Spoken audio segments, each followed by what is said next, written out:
पाकिस्तान के army chief general Asim Munir ने एक बार फिर भारत को निशाने पर लेते हुए खुली धमकी दी है।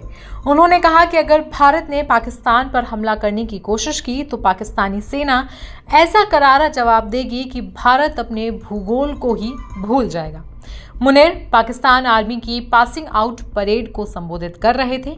इस दौरान उन्होंने कई सारी बड़ी बातें कही। उन्होंने कहा, हमने हर जंग में अपनी ताकत दिखाई है।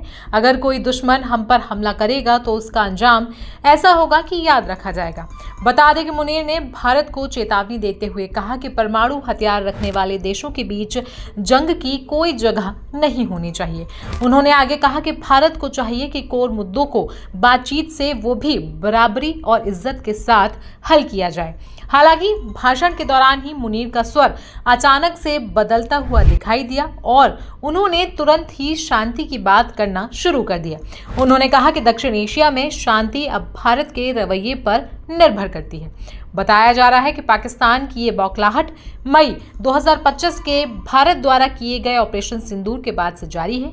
इस ऑपरेशन में भारतीय सेना ने पाकिस्तान के अंदर घुसकर 9 बड़े आतंकी ठिकानों पर मिसाइल हमले किए थे, जिनमें से 100 से ज्यादा आतंकियों के मारे जाने की खबर भी सामने आई थी। बदले की नाकाम कोशिश में जब पाकिस्तान ने भारत पर जवाबी हमला किया तो भारतीय सेना ने 11 पाक सैन्य अड्डों को ध्वस्त कर दिया था और कई फाइटर जेट्स को भी मार गिराया था।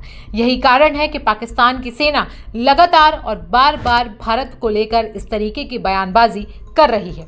मुनीर ने एक बार फिर कश्मीर का मुद्दा उठाते हुए कहा कि पाकिस्तान जम्मू कश्मीर के लोगों को नैतिक और कूटनीतिक समर्थन देता रहेगा। साथ ही भारत पर यह भी आरोप लगाया कि वो अफगानिस्तान की जमीन का इस्तेमाल कर पाकिस्तान में आतंक फैलाने वाले ग्रुप्स को समर्थन भी दे रहा है। मुनीर ने कहा कि ऐसे सभी प्रॉक्सी ग्रुप्स को धूल में मिला दिया जाएगा। उनका इशारा सीधे तौर पर तहराके तालिबान यानी कि टीटीपी की ओर था। अपने भाषण में आसिम मुनीर ने पाकिस्तान को एक शांति प्रिय देश बताया और दावा किया कि उनके अमेरिका और चीन जैसे बड़े देशों से अच्छे संबंध हैं। साथ ही उन्होंने कहा कि पाकिस्तान किसी धमकी से डरने वाला नहीं है। आपको बता दें कि इस पासिंग आउट परेड समारोह में मलेशिया, नेपाल, बांग्लादेश, श्रीलंका, मालदीव, कतर, फिलिस्तीन और नाइजीरिया जैसे देशों के प्रतिनिधि भी मौजूद थे। Pakistan losses are concerned, I think it was very clear, it was clearly spelled out in the initial debriefs also, that we have struck a large number of their airfields, and we've struck a large number of their installations, and what we have gathered from whatever in reports we have got is that on ground, because of our strikes, there have been radars at least 4 places, command and control centers at 2 places, runway of course damaged at 2 places, then 3 of their hangars in 3 different stations have been damaged, and in that hangar as well as on tarmac we have signs of one C-130 class of aircraft, one AEW&C class of aircraft, and at least 4 to 5 fighter aircraft, most likely F-16, because that base happened to be F-16, which would have been under maintenance that time.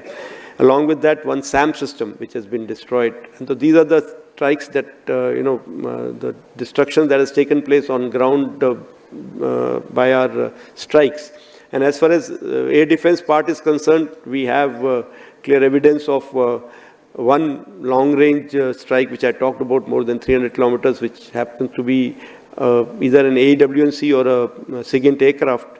Along with that, 5 fighters that are high-tech fighters of between F-16 and JF-17 class is what our system tells us. तो आसिम मुनीर के इस धमकी पर आपकी क्या राय है, हमें comment section में जरूर बताएं। साथ ही साथ देश दुनिया की बाकी खबरों के लिए भी बने रहें हमारे साथ।